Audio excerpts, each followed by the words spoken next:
Assalamualaikum warahmatullahi wabarakatuh. Selamat malam pemirsa. Ini tahun baru, semangat baru. Kami hadir ke depan Anda juga dengan tampilan yang juga lebih baru. Anda menyaksikan program Dua Sisi bersama saya Arif Fadil dan Aditya Nugroho. Pemirsa, PSSI resmi mengumumkan Patrick Kluivert menjadi pelatih Timnas Indonesia menggantikan Shin Tae-yong. Pastinya banyak pecinta sepak bola yang berharap banyak dengan sosok Kluivert ini. Wow, ya, dari salah mana? satunya adalah lolos Piala Dunia 2026. Wow, mimpi yang tinggi ya. Bolehlah kita tepuk tangan. Tapi kalau memang mau membuat Garuda terbang lebih tinggi, coba kita lihat dulu rekam jejaknya ya. Apa prestasi mentereng yang pernah dipertontonkan kepada publik, bahkan publik dunia dari seorang Kluivert. Boleh. Kluivert di tahun 2015 sampai 2016 dalam rentang waktu 1 tahun saja di TV, ini berhasil membawa tim nasional Kurakau dari posisi 151 ranking FIFA menjadi 75 ranking FIFA. Wah, Anda menganggap itu luar biasa ya? Ya. Tapi kalau mengangkat itu, cuman kalau harus tersandung dengan yang namanya judi pengaturan pertandingan, hati-hati kita mau bawa orang ini ke kita, ya. Ya, betul kita sekali. sudah berada di posisi yang memang tidak sebaik itu, tapi setidaknya yang dilakukan masih halal lah. Ya, tapi otoritas berwenang Belanda, Rivi, ini yang harus juga digarisbawahi. Otoritas berwenang dari Belanda ini juga mengklarifikasi bahwa Kluivert ini hanya menjadi korban. Daripada berlama-lama kita terus berdebat nih, ya. Baik. Saya tentu juga sudah mempersiapkan untuk menantang segala pernyataan tersebut. Dari kubu saya sudah siap dengan jagoan saya yang gak kalah gacornya pada malam hari ini. Kami undang Pangeran Siahaan. Selamat malam, Bro. Oke, saya juga punya sosok yang tidak kalah tenar Siapa? dari Bung Pangeran Siahaan. Bung Tommy Welly, Bung Toel. Kalau gitu langsung saja. Boleh. Oke, sebelum kita mulai dialog kita dengar pernyataan dari Kluivert berikut ini setelah resmi terpilih menjadi pelatih Timnas Indonesia. The feeling is of course amazing and truly inspiring. Everybody knows that Indonesia has a vibrant football culture and a deep passion for the game, and being a part of this big nation with such big aspirations is both a privilege and a significant responsibility for me. And of course I'm very driven to contribute to this team's progress and success, of course. And I'm looking forward to working with everybody and to accomplish our shared goals. Mission is of course to qualify ourselves for the World Cup next year. I think we have the ability and the strength and the passion to go for it. We need the support of the whole country behind us, of course, and I think together we can achieve a lot of great things. Baik, setelah kita mendengar pernyataan yang disampaikan oleh Kluivert, ini kan terlihat Kluivert begitu optimistis dapat membawa Timnas Indonesia pada prestasi yang lebih baik. Saya ingin ke Bung Pangeran. Anda yakin dengan apa yang dinyatakan atau disampaikan oleh Kluivert dapat membawa Timnas Indonesia melangkah lebih jauh, ya minimal di kualifikasi Piala Dunia lah di 4 pertandingan ke depan? Gini, kita kalau bicara sebagai supporter atau fans Timnas Indonesia, setuju atau enggak kita dengan penunjukan seorang pelatih, kita pasti pengen Timnas itu menang dan terus melaju. Tapi yang namanya fans, yang namanya supporter, dan saya bicara di sini sebagai fans, kita tentu saja punya pemikiran-pemikiran kritis. Fans bola itu adalah fans paling kritis ya, bisa baca di mana, bisa bandingin. Patrick Kluivert, ini striker legendaris Timnas Belanda. AC Milan, Ajax, Barcelona, dan berbagai macam track recordnya bagus sebagai pemain.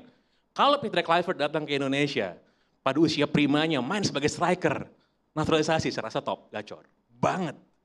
Tapi, kalau kita lihat track recordnya sebagai seorang manajer atau seorang pelatih, gitu, saya tidak bisa melihat bahwa Patrick Kluivert memiliki track record yang lebih mentereng dari Shin Tae-yong.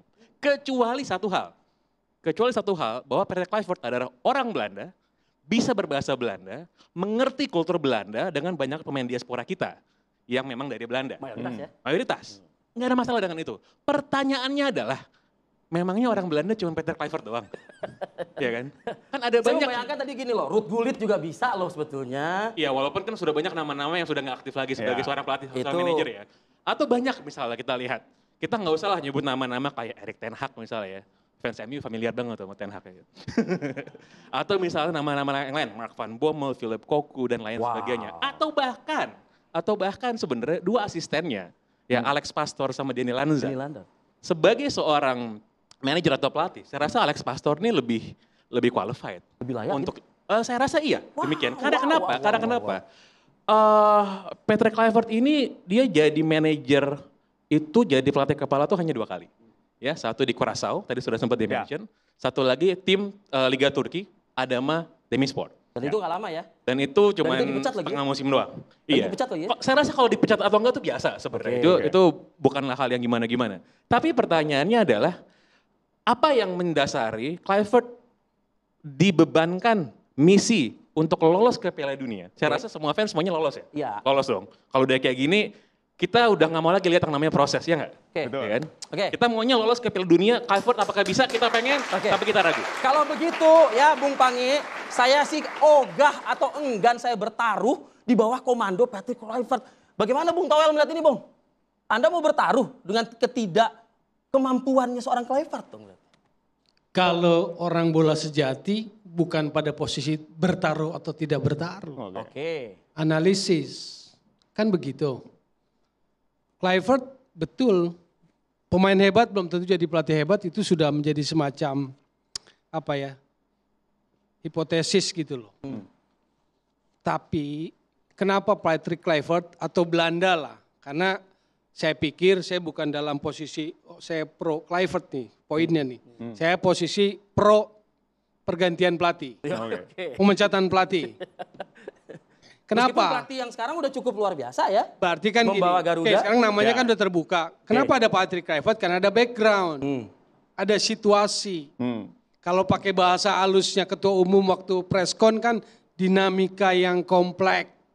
Itu kan sesuatu yang sopan santun. Ada fair play, ada respect di sana untuk menutupi situasi yang sebenarnya terjadi waktu pasca Bahrain, menjelang Cina, dan seterusnya dan seterusnya. Itu loh. Jadi kenapa ini? Tentu karena ada backgroundnya. Backgroundnya itu. Kedua, cari pelatih. Yang pertama, ada 3 kultur. Makanya kalau memperhatikan pernyataan di preskon itu, ada satu tentang pimpinan yang menetapkan strategi yang disepakati sama pemain, taktikal. Yang kedua tentang komunikasi. Komunikasi ini menjadi handicap tersendiri. Karena ada 3 bahasa di Timnas Indonesia. Ya. Ada rombongan Korea, Shin Tae-yong beserta gerbong asistennya yang 9 itu. Oke. Ada pemain naturalisasi dengan Belanda, ada Indonesia. Makanya dalam beberapa kali kesempatan saya tanya, kalau di area teknikal, Shin Tae-yong itu ngomong pakai bahasa apa? Kalau pelatih ingin mengoreksi situasi secara spontan, apa dia harus nunggu panggil dulu, JJ sini dulu, ngomong ini? Kan enggak harusnya. Itulah handicap. Waktu lawan Bahrain, itu kan ada situasi itu, yang kemudian match analisisnya kartu merah. Namanya siapa tuh? Coach Kim atau siapa lah. Jadi waktu lawan Jepang, itu kan nggak bisa dampingin. Jadi di situ juga problem bahasa Inggris di situ. Jadi punya 2 penerjemahnya itu di Indonesia itu. Oke. Bahasa Indonesia JJ sama Pace Yo Jaihon, Oke. bahasa Inggris ada yang match analisisnya. Oke. Nah, dari segi kultur ada 3 kultur, Korea, Belanda, Indonesia. Jadi saya ngelihat, membaca, bukan tahu, tapi saya membaca keputusan ini disadari oleh PSSI untuk mengikis handicap perbedaan-perbedaan itu. Maka akhirnya klaster pelatih yang dipilihnya kudu Belanda. Baik. Anda melihat hanya sekedar komunikasi saja itu jadi hambatan. Bung Pange, kasih tahu Bung Toel lupa mungkin. Kita naik dari peringkat berapa menjadi 50 poin gitu loh. Itu masalah komunikasi lewat lah itu Bung Pange sih. Enggak, kalau saya menolak diprovokasi sama presenter, kalau saya nggak mau. Kalau saya menurut saya gini. Kalau kita ngomongin soal pergantian pelatih kepala di Jadi Sintayong, saya baru bicara background kenapa klasternya betul, harus betul. Belanda Ya, ya. nanti kita lanjutkan. Baru Ayo, klasternya silakan. Belanda. yang mana Bang Toel ini kan sangat gencar sekali ya untuk saya nggak mau mempermasalahkan itu karena udah lewat, urusan udah lewat. Oke. Nah, kalau kita bilang apakah keputusan ini didukung oleh para fans atau supporter, mungkin sebagian enggak. Tapi lagi-lagi itu udah lewat, nggak usah kita ributkan Ya soal fakta itu ya. netizen seperti apa? Anda Iya, sampaikan. ribut. Nah, gini, kalau kita lihat apakah ini keputusan yang beresiko mungkin bisa backfire kepada PSSI, misal bisa. Tapi saya rasa ketum PSSI kita ini kan memang punya kalkulasi sendiri lah, hitung-hitungan yang mungkin nanti bisa terbukti benar atau tidak. Saya rasa kita fans nonton aja, kita lihat. Tapi lagi-lagi, pertanyaan banyak orang sekarang sudah bukan lagi soal masalah Shin Tae-yong dipecat atau diganti, bukan soal itu. Kenapa?